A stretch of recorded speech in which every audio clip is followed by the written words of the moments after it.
Hey guys, and welcome back to Misha's Corner. So today I'll be making some beef stew beef, whatever you want to call it. So let's get started. This looks so good and I can't wait to share with you guys how I made it. So first of all, I'm going to wash this beef up. This was 4 sirloin strips, and it didn't have that much fat in it, and I'd rather stew it down than just sear it.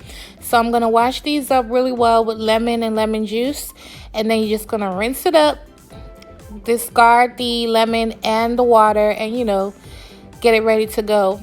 So of course I'm going to season this with Spicy Girl. Remember, you can get my spices on my website. The link will be below. You also want to add some salt to this because Spicy Girl is low in sodium. And you want to put this to the side while I tell you guys the rest of the ingredients. You're going to need some good chicken stock, which I have here. I keep telling you guys I'm coming with a video and it's not out yet. You're going to need some poblano pepper, onions, carrots, potatoes, and of course Spicy Girl. So you want to add some oil to a skillet. We're going to start searing the meat. And then you just want to get it a nice color on it, just like this.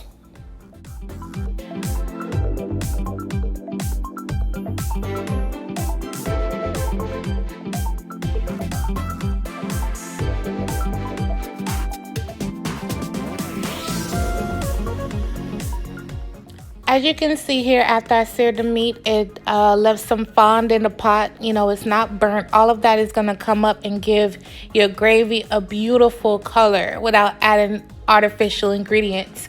You want to then add some butter, add your flour. Remember, all ingredient measurements will be in my description box, so don't worry. You want to mix that up, get the flour cooked out for about 2 minutes, just like this. Then you're going to add your chicken stock. I'm using chicken stock, but you guys, you can use beef stock if you have it. But my chicken stock is pretty good, so I'm using chicken stock. But look how beautiful the gravy is getting just from the fond in the bottom of the pot from searing the meat. So make sure you sear your meat. You want to add the rest of your stock down in here. I'm going to season it with some pepper for right now. And then I'm going to start adding the meat down in here. You want to cover it and allow it to cook until nice and tender.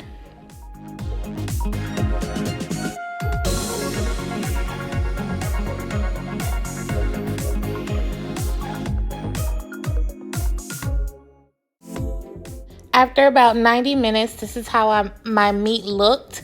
Look how beautiful this is. Like I said, I can't get over it. I literally just seared the meat really well, and this is how beautiful it came out. Plus the chicken stock.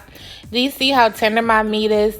Obviously, you want it not to be mush, but you want it to be tender, because we're going to add the vegetables like the last 30 minutes of the cook time. So now I'm going to add the chopped up poblano, which is going to add more flavor to your gravy. No heat though. You don't have to worry about it being hot. Poblanos are not hot. You want to season at this point, whether it's salt, pepper, whatever you want to season it. Make sure you taste your sauce and season at this point. You want to mix it up. Look how beautiful that is. Now, someone may ask, why do you add this close to the end? I added close to the end because I wanted the vegetables to be still nice and bright. So that's why I did. Like you see here, you can still see the vegetables, the pepper, the carrot, the potato. I didn't want it all to cook all the way out.